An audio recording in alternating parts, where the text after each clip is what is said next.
Good morning, ladies and gentlemen. Welcome to a very special edition of Khmer Times Cross Talk. Today is our honor and delight to have with us the U.S. Ambassador. Yes, thank you. How are you, sir? I'm great. Thank you very much, Renee. Thank you for having me. Yes, we have with us Mr. Ambassador W. Patrick Murphy, and we are talking on a lot. We are discussing a lot of topics today, but I'm going to start with the new year. I mean, 2023 for me it's a year full of events. So many events so far. We have SEA Games, and I'm sure you enjoy it here in Cambodia, right? Mm-hmm. And then we have the election, and then for the first time ever in almost 40 years, we have the new Prime Minister. So how has it been for you so far in this year? Well, I would agree, Renette, and thank you very much for having me on Crosstalk today. I'm very excited to be with you. I would agree it's been a very eventful year. I concur. Cambodia hosting the Southeast Asian Games for the first time in history was very exciting. And it was a great honor for me to attend the opening and closing ceremonies and a couple of the events. I enjoyed that. You also mentioned this year, it was a monumental year in politics for Cambodia. Very significant year.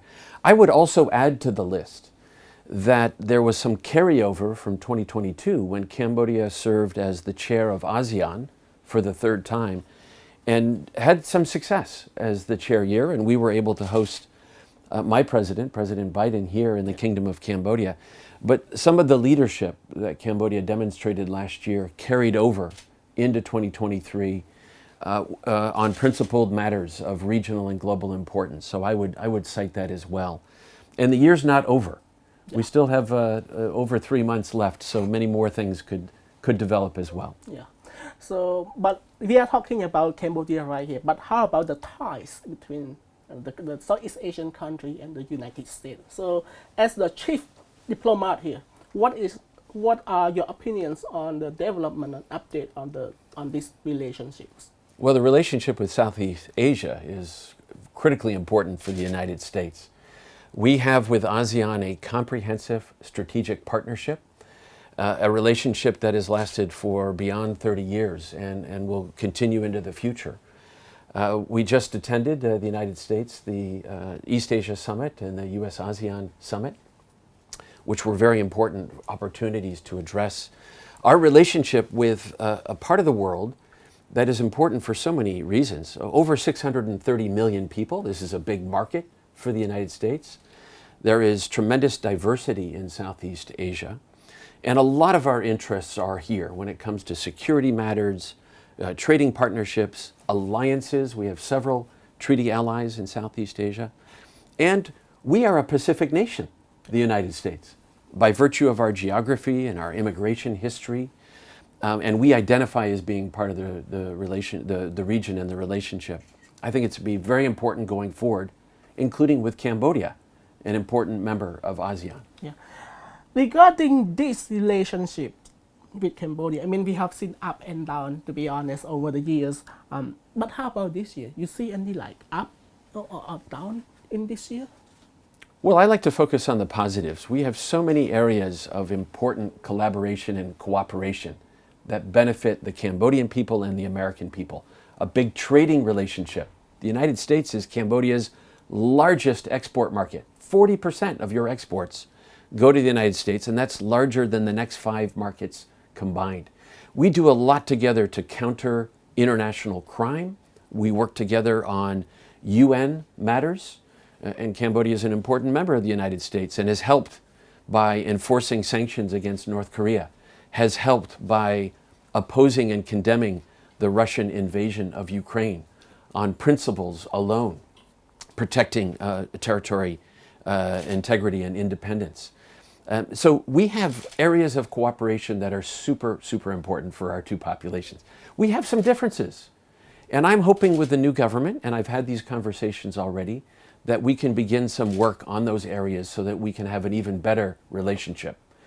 Democracy matters to both of our countries. Human rights should matter to both of our countries. It's a matter of our foreign policy, our values, our principles. And we'd like to see some areas addressed in that regard. And I know if it happens, it will help the bilateral relationship. Yeah. So since the creation of the seventh mandate of the new government or the new assembly, how you met with the new Minister of Foreign Affairs? I have met with His Excellency Sokchenda Sopia, Deputy Prime Minister, Foreign Minister. I've also met with the Prime Minister and a number of other senior officials in the cabinet. And first I must say I'm very pleased, I'm honored to have the opportunity to meet them so early in their tenure as government officials. These are important opportunities to talk about our important relationship. And these were substantive meetings, not just mere courtesies. We talked about our areas of cooperation. We talked about our differences. We talked about what we can do together for the Cambodian and American people and for the region and the globe. And I'm pleased, and that's my job as ambassador, to have dialogue, to talk about what works and where we need to focus to improve matters. Yeah. You twice you mentioned differences between Cambodia and the U.S. Of course, I mean, it's diversity. The world is a world full of diversity. But can you address these differences? What are they? And are they like the hurdles to the two countries to improve their ties? Well, even like families, sometimes you have differences within a family or differences with your neighbor. That's natural. That's the human condition. While we focus on collaboration and cooperation and what we can do together, yes, we do have some differences. And my recommendations on the Cambodian side is to consider taking some steps to restore strong adherence to democratic principles, multi-party democracy, and respect for human rights, such that all Cambodian people can feel that they have a voice.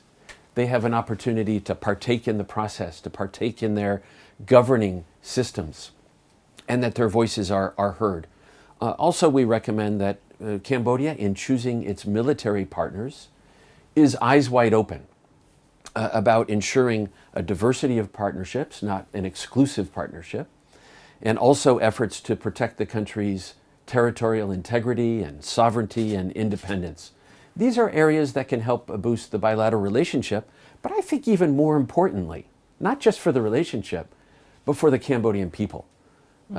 Closer adherence to your constitution and democratic practices and respect for human rights can be good for the economy, for Cambodia's international standing, and at the end of the day, for the Cambodian people. Yeah. Thank you, sir. You mentioned international crimes and stuff. So I want to address the issue of human trafficking in Cambodia. So Khmer Times has been the first media in the country to have investigated this issue.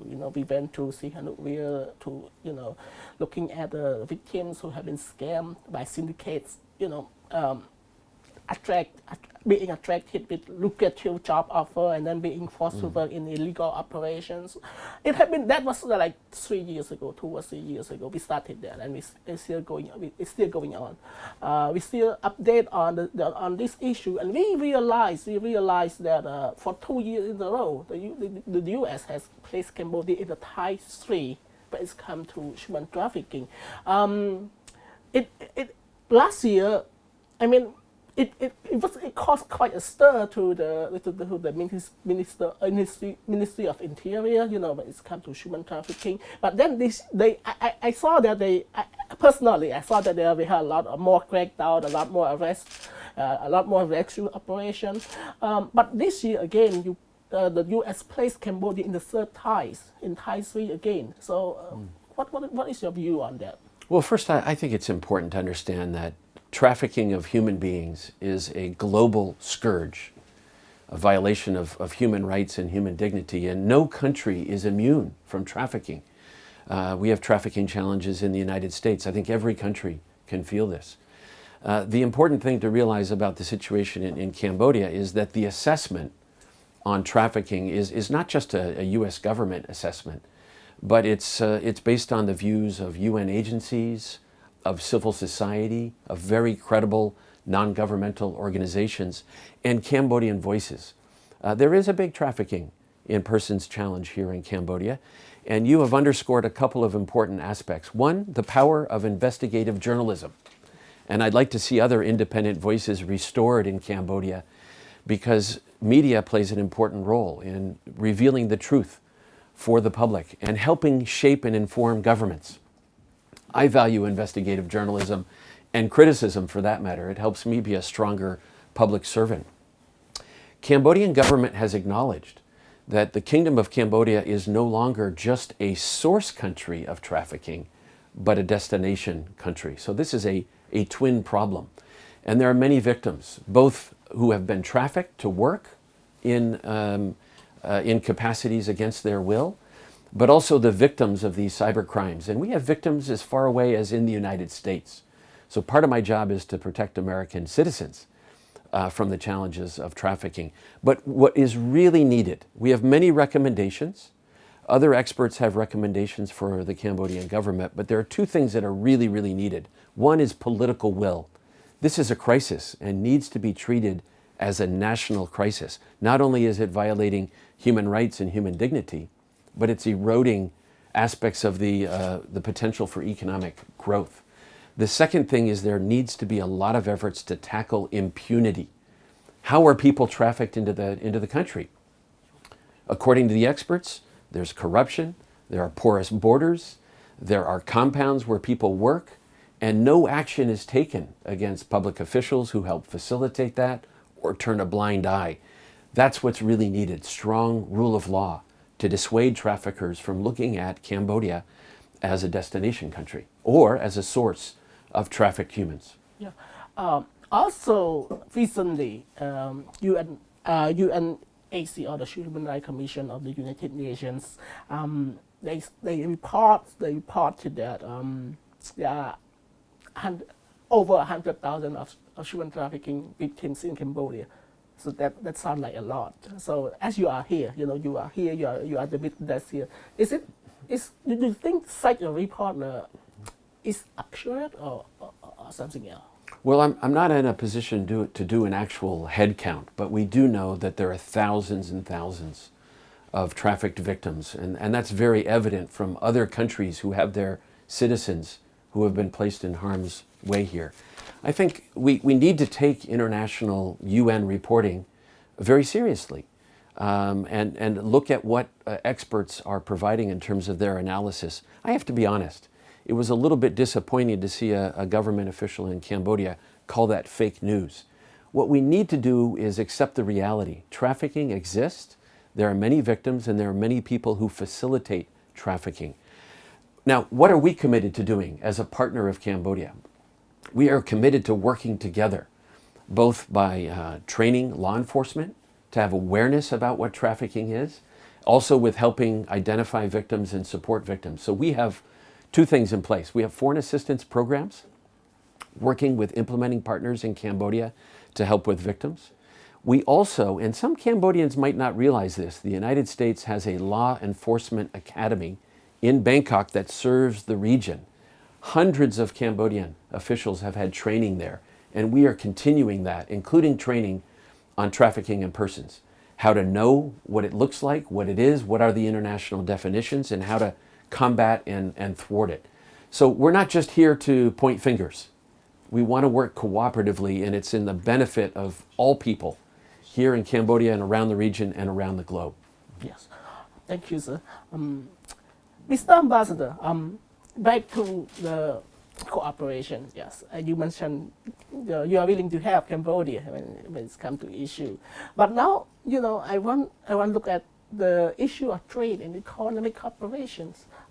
What are the fears? What are the fears you think is like the favorable for both the U.S. and Cambodia when it comes to cooperation in economy and trade? Well, I don't want to overlook the fact first that from a perspective of foreign assistance, the United States is a major donor in Cambodia and has been for over 30 years. We have contributed over $3 billion in foreign assistance programs here. And the good news is Cambodia shows a lot of results. Public health has been improved, combating infectious diseases, and we saw this partnership on display during the COVID-19 pandemic. Cambodia was a success story. But we've also helped in agriculture, in education, in law enforcement, and in cultural heritage protection. When it comes to trade and investment, I've already noted that the United States is Cambodia's largest export market. This is responsible for creating over 1 million jobs in Cambodia, which is really quite incredible and quite important for your economy. A couple of things that I would like to see. I would like to see the benefits go in both directions. So hopefully Cambodians can also buy products and services from the United States.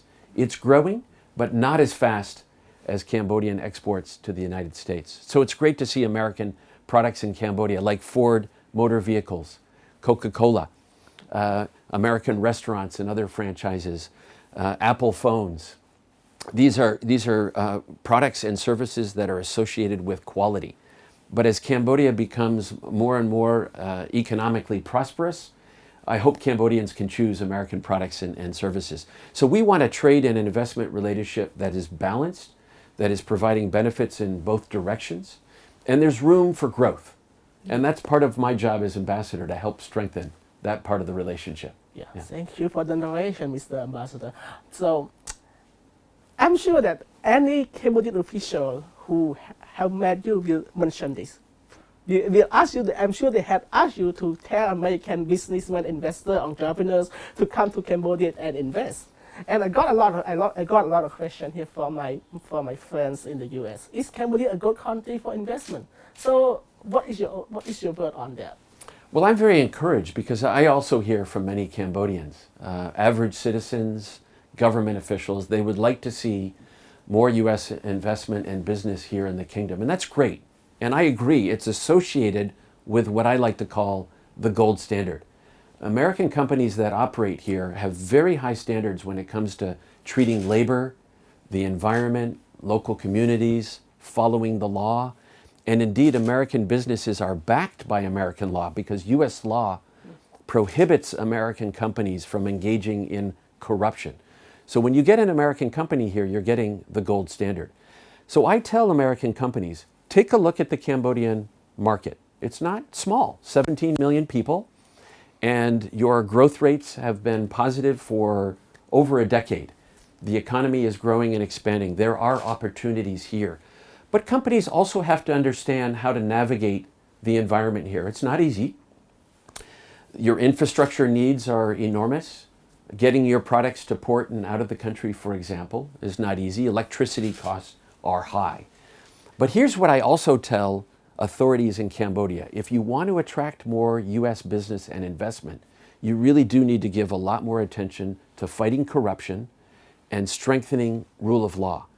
Companies want to come and know that their investments are protected and backed by law. So when there are differences, when there are disputes, they can go to courts with confidence to help resolve those. They can go to arbitration mechanisms and know with confidence that they are going to be backed and supported.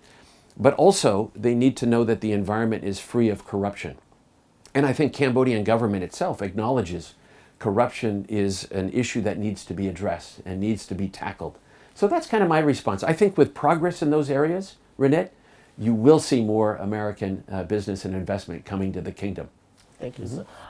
We are speaking about investment. People coming in with money, and build up businesses.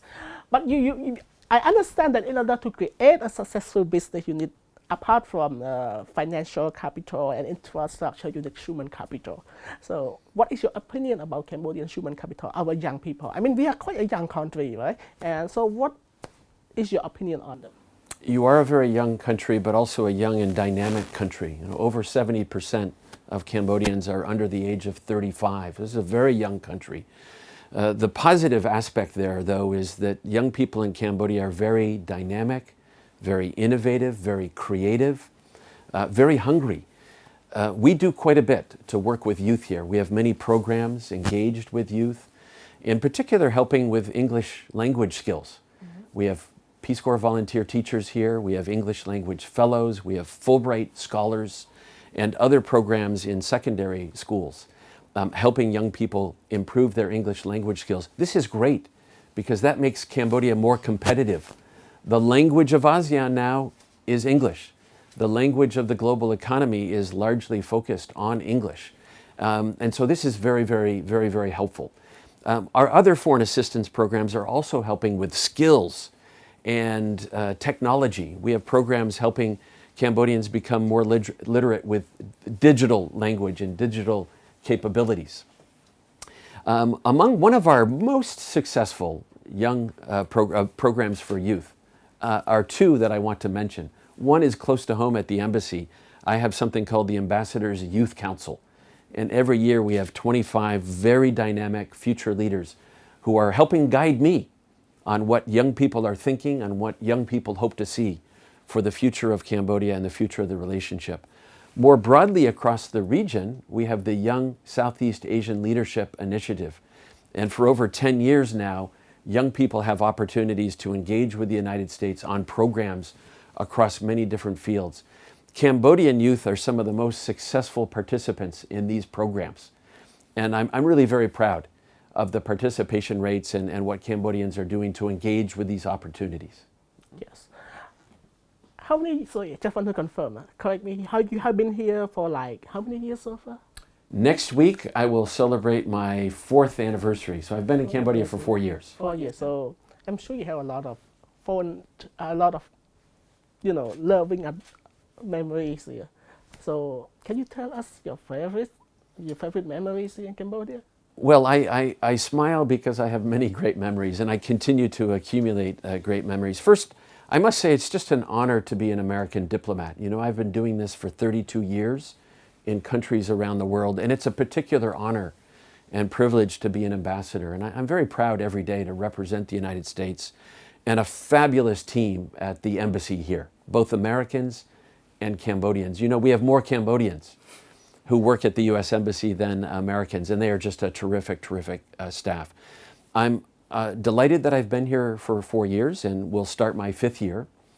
What I really, really enjoy is the Cambodian people and traveling around Cambodia.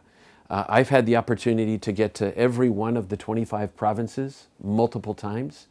And when I travel there, eating Cambodian food, listening to Cambodian music, experiencing Cambodian culture is really such a pleasure. Some people might know that I like to run, and I enjoy running in all of those provinces. And I've really enjoyed participating in some of the big races here in Phnom Penh and in Siem Reap. And hopefully I'll have a chance to join my 4th Angkor Wat marathon. I don't do the full marathon, by the way, shorter distance. I'm not as young as I used to be. But the answer is many, many highlights and memories. And I look forward to gathering more as I continue to be the ambassador here. But it really comes down to people. And that's what diplomacy is about, trying to connect people to people. The American people and the Cambodian people have a lot in common. And you know, in the United States, we have 300,000 people who identify as being Cambodian American, who come from Cambodia and carry forward some of their Cambodian culture that they bring to the United States. They're also very important for the relationship because many Cambodian Americans are coming back to join government, to entertain efforts and opportunities in business, to join in education, or just to visit and be tourists and rediscover their roots. That's helpful for your economy, but it's also helpful for understanding each other. I hope the same will happen. I hope more and more Cambodians will go to the United States to study, to do business, to discover what the United States has to offer. This improves our economies, our understanding, but it's also a lot of fun to discover other countries. And I enjoy Cambodia and the Cambodian people a great deal. Yeah. So 4 years in Cambodia, I mean 4 years is a long time. Supposing that this is Cambodia when you came, so now 4 years later, is it like right there or right here? So. Well, it's a good question, Renette. And you know, many people have different perspectives on Cambodia, both Cambodians and people from outside who come to visit, live, work here. My history with Cambodia actually goes back almost 15 years. In previous government positions in Washington as a diplomat, I would come to Cambodia. And over these years, I've seen a lot of progress. The economy has grown and expanded significantly. And in many regards, Cambodia is an economic miracle. When you look at where Cambodia was 30 years ago, even 15 years ago, it's hard to recognize the Cambodia of today. Cambodians have more opportunities, livelihoods have improved, health has improved, poverty has been reduced. and Cambodians are engaging with the region and the rest of the world. The United States is a proud partner in helping achieve a lot of these successes. But I do want to acknowledge in one area, I hope Cambodia can make progress and relive some of the experiences in the past. And that is, when it comes to democracy, having more choices, more political parties, going to elections with real choices, with real opposition parties that are contesting. We don't choose sides. That's for the Cambodian people to choose. But we always hope that when Cambodians elect to partake in the democratic process that they have choices. We also hope that people can have their voices respected and protected by law. This is in your Constitution, basic human rights. And when people offer their voice, and sometimes it might be critical, they might think their government is not serving their interests and their needs, and they need to speak critically. We hope those voices can be protected and encouraged. When I was here in the past, I would begin my mornings at my hotel where I was staying, reading independent newspapers like the Cambodia Daily, or listening to independent radio broadcasts. I would love to see papers like the Cambodia Daily come back, outlets like the Voice of Democracy come back. This is important for Cambodia. It's an important part of democracy. It can help your society progress. It can help your economy strengthen, because independent voices offer alternatives or improvements. And so I would say over my time as ambassador, it's been a microcosm.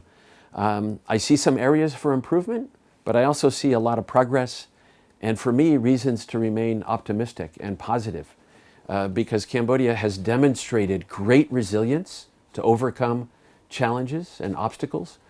And I think the Cambodian people have a willingness and a strong desire for improvements in other areas. So let's work together to try and achieve those results.